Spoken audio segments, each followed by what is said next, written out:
7-iron like John Davis at 3. You suck, you jackass. I can make things out of clay and made by the bay. I just made. There is old Mr. Three Wiggle, isn't there? Take drugs, Danny? Every day. Good. Still going. All right, what's going on, guys? Welcome to For the Game podcast, episode 14, our season 1 finale, brought to you by the guys at GolfDoods. I'm one of your co-hosts, Jeff Lewis. With us tonight, we have Brandon Fletcher. What's up, B? What's going on, buddy? Just happy to talk about the rest of the golf. Yeah, dude, coming up. It's been a second, man. We got off track for a hair. You might notice our third compadre, Mark Bonus, is not here for our season finale. He has a baby, guys. He has a 2-month-old baby, and it's hit him hard, okay? He hasn't been playing golf. He hasn't been watching golf. He hasn't been talking golf. It's been all babies over there for him.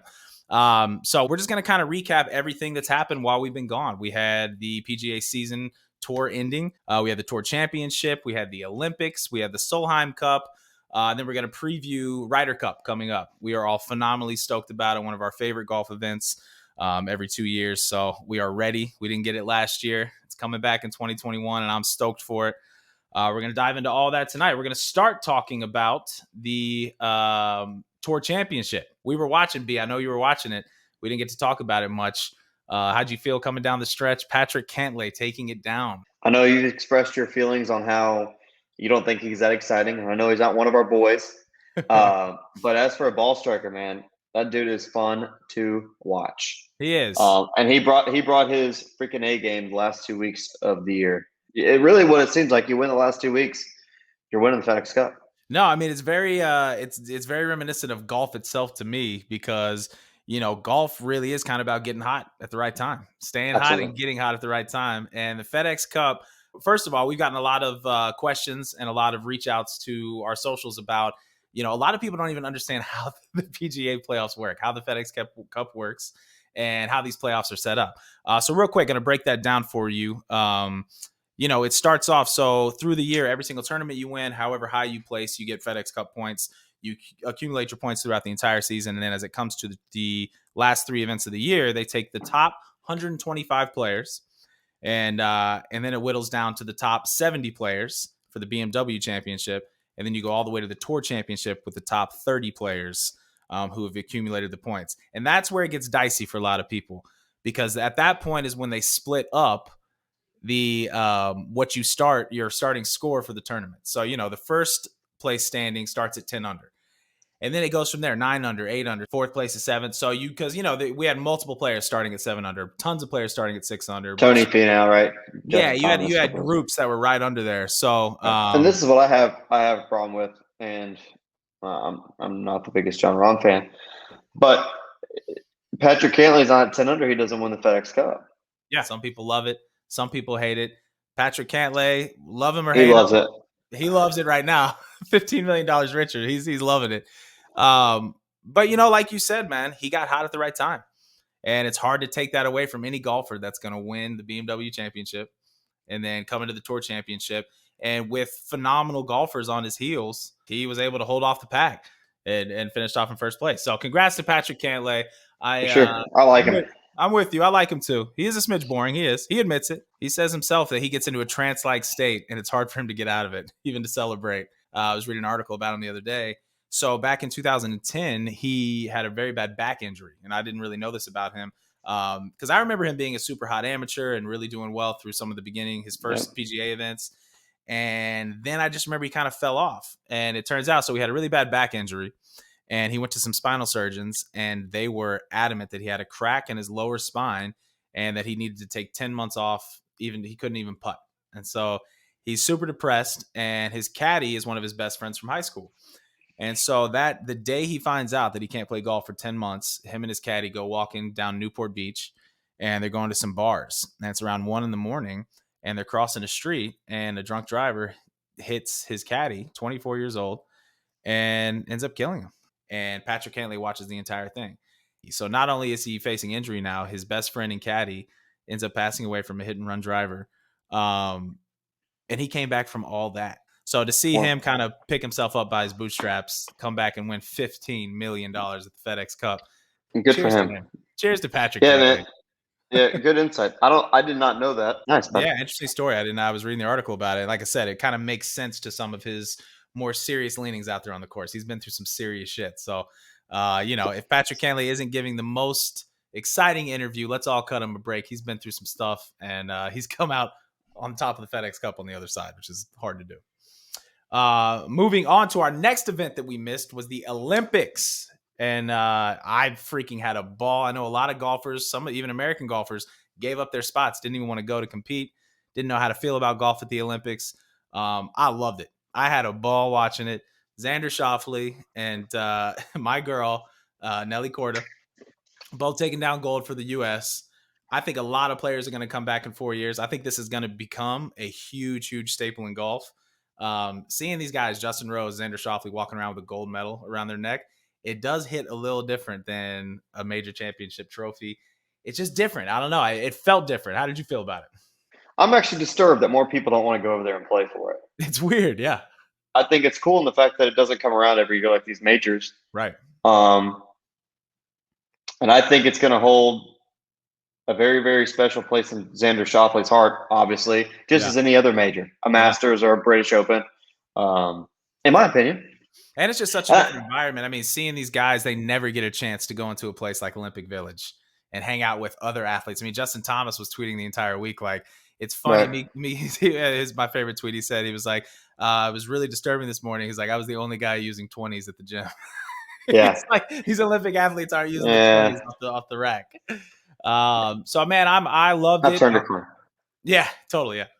Well, I loved it. I loved watching it. I'm excited for it in 4 years. Like I said, I hope it becomes a huge staple in golf, and I hope a lot of the top players, especially from America, some of the guys that didn't want to go over there, I think they heard some of the other players' reactions, probably regretted it. Hopefully we'll be super excited to go back next time.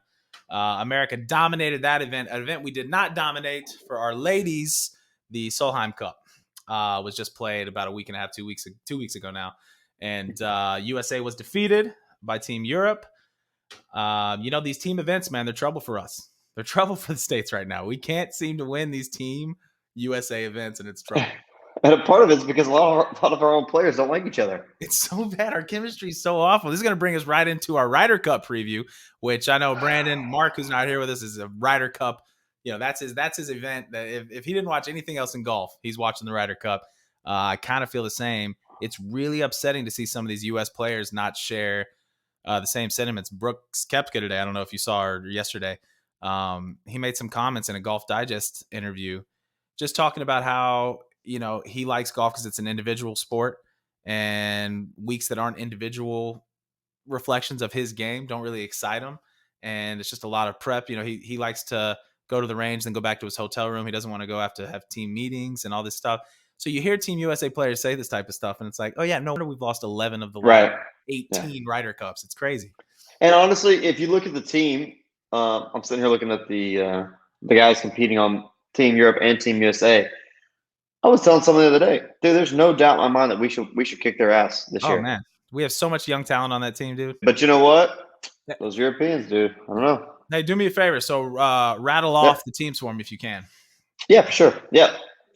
Team USA, we got Colin Morikawa, Dustin Johnson, Bryson, Brooks, JT, Patrick Cantlay, Daniel Berger, Harris English. Harris English has played really well this year. Yep. Tony Finau, Xander Schauffele, Scotty Scheffler, Jordan Spieth.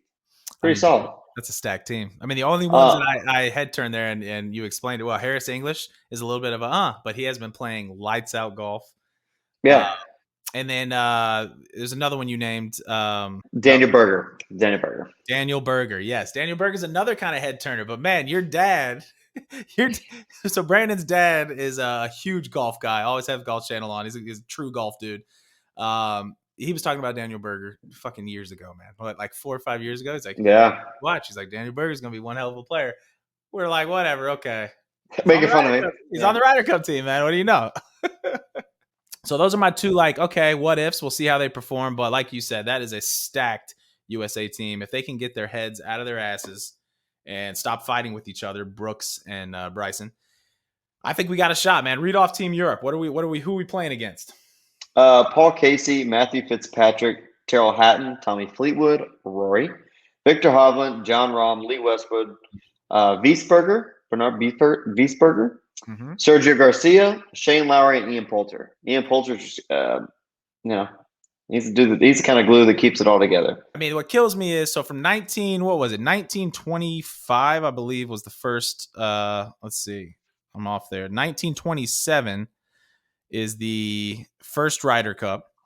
And over the course of the next 25 Ryder Cups, we won 22 of them. So we lost 3 Ryder Cups of the first 25. Over the next 18 Ryder Cups, we've lost 11. We've lost 11 of 18 of the following Ryder Cups. It's a travesty, man. We are horrible at this event. And I mean, this is the year, man. We got to get it back on. We have to win this one. Our last win was in 2016. Super exciting. That was a very fun Ryder Cup to watch. We stomped Team Europe on that one, especially in the singles matches. So yeah, this one, I'm excited for it. I am ready. Whistling Straits, Link Style Golf. A 3-day event, starts on Friday, Saturday, Sunday. They do a best ball and then an alternate shot, and then also the singles matches. So you have 2 days of best ball, alternate shot rotations, and then you have singles matches on Sunday, which is always a crazy, crazy fun, exciting finish. Americans do well with the singles. So we do well with singles matches. We always get off to really, really bad starts. Yeah. I mean, even I remember in 2012, we lost by 1 point, and that came Right. down to singles matches. And it was just because we got off to such a shit start that we couldn't make it up in the singles matches. But we had a hell of a Sunday, almost came back and took it down. So let's go. Listeners, Ryder Cup. We got it coming up the 24th of this month, and goes through Sunday. And then that's going to be your last exciting event of this season. We got Ryder Cup coming up, and then you are done with golf, except for what you're playing, until the 2022 PGA season starts. Brandon, I know you did some digging on dates and events for that. What's the event? When does it start? When do we start back up with golf? Yeah, it's infamous Hawaii swing, right? So the first tournament, Century Tournament of Champions in Kapalua. Yep. And what's the on date on Island that? Maui. That's January 7th to January the 10th. Nice. And then they swing over to Honolulu, and that's the Sony Open. So January 7th. So we all can take off for Thanksgiving, Christmas, and New Year. And then one more week, and then we're back. I love it. Right. That's a good thing about golf, man. I mean, look, we have an off season, but it ain't much of an off season. No, it's really not, is You it? got like 2 months, and then we're back, okay? And then we will also, so for our podcast here at For the Game, we're going to be coming back. We're going to take a little break for the rest of the season. We might come back after the Ryder Cup, depending on if we win or if we lose, how excited we are. But if not, we will be back for the 2022 season back in January. And we're going to have a little bit of a switch up of our guests who we're interviewing. We have some authors, some coaches, some more professional golfers that are going to be coming on next season to discuss more golf. We're digging into the mental side of the game, to, what's the best ways to go warm up on the course. We got a lot of good insight that's going to be coming up next year. We're super excited for, so stick with us. I want to do some thank yous on this first season. I mean, this was our first endeavor into diving into a golf podcast with the 3 of us, and we had an amazing time. Thank you guys for listening, and we hope that we kept you guys up to date on stuff that was going on the PGA Tour. Again, we're just 3 working stiffs that love golf. We love watching the PGA Tour. Sometimes it gets overwhelming. There's too much information, and we try to condense that down and give it to you in an easily digestible, listenable podcast on your way to work at the end of the week. So I want to thank a few people that helped us out on this first season. Let's go ahead and give our sponsors a big shout out first at Sweet Rolls Golf and kegsmiths.com. Sweet Rolls, amazing putter grips. These guys sent us some free putters for contest winners, for winners of the PFP tour that came on.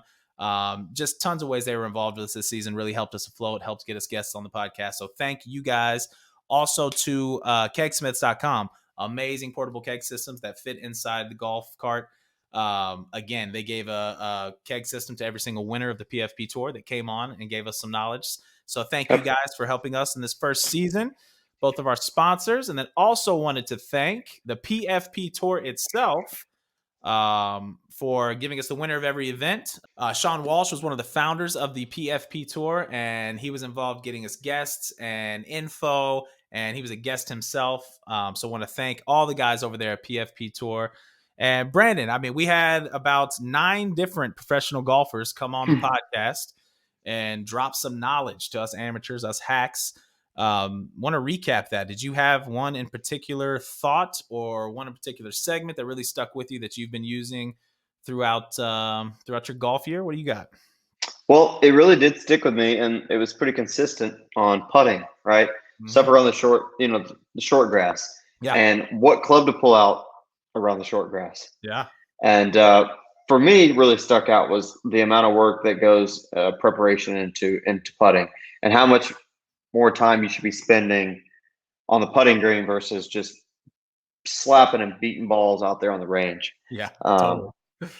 So yeah, that was something that stood out to me. Yeah, no, that was the common theme. I think every single pro that came on our podcast talked about putting. Every single one. When we asked, what's the quickest way for amateurs to shave some strokes off immediately? Putting. Stop hitting balls at the range. Split your time putting green and range. The thing that stuck with me was it's a putting thing, but I've told so many people I've been playing with recently. I think about it all the time. I'd say 6 out of the 9 pros that came on said specifically, stop chipping around the green, putt around the green. When you were right off the green, amateurs, stop chipping. And look, I'm the first guy to pull out a 60 degree. If I'm right off the way, I want to hit a high flop and I want it to stop right on the pin. That's not how you score. It's what we're discovering. So that's my big takeaway, man. Every single pro talked about putting, working on your putting, and stop chipping from around the green. If you are right off that green, pull out the putter and you're going to get it closer. Promise you. So that was my big takeaway. Yeah, what I literally think this when I go and chip around the green, even when our California trip a couple weeks ago, I think about this all the time. I think, could I have not probably gotten the putter closer? Of course. I mean, the ball closer. Of course. Yeah. There's no doubt. I mean, look, there are those few times where you're going to chip it and it's going to, you pick the right club, you hit the right chip and it rolls right up and you got a little tap in or it goes in. There's so many more times where you're tracking the hole with a putter from right off the green than if you're chipping. It's just the case, man. So listen to the pros, guys. They came on here for a reason. They were desperately trying to give us knowledge, and that was the knowledge they gave us. Quit working on your irons. Quit working on your driver specifically. Work on your putter, okay? And then last thing, guys, the last word from this podcast. Like I said, I wanted to thank everybody who came on, gave us a listen, whether it was a few minutes, the entire podcast, every podcast, just one every couple of weeks. It was cool to sign on and see people listening and being engaged from all areas of the world. We had people listening overseas, people listening here in the States. So to anyone who popped by for our first season, thank you guys. We will be back next season for season 2. And then the last thing I want to talk about is if you had been listening to the podcast early on in the podcast, Brandon was supposed to come out to California and we were supposed to settle the score on our grudge match that we have that's been going on for multiple years now. And due to COVID, due to work, due to kidney stones, he wasn't able to make it out, but he made it out a few weeks ago. And to any of our listeners who have been wondering and just racking your brains on who was going to win that grudge match, don't worry. It was me, okay? I won the grudge match. 36-hole, one-day tournament. It was close. You almost came back and got me at the end. It started to get hot. We started to get tired. The beers were flowing a little too much, but I took it down. Brandon, thank you for coming out here. Thank you for letting me beat you. I appreciate it. Yeah, I still owe you 2 boxes of balls. To you. You still owe me 2 boxes of balls. That is true. Well, guys, again, thank y'all so much from the guys at GolfDoods. My name is Jeff Lewis. We have Brandon Fletcher with us. Thank you guys so much for an amazing season 1. We will see y'all in January for the new PGA Tour season and our season 2 of For the Game podcast. Cheers. Have a wonderful new year. We'll see y'all in 2022. Cheers, buddy.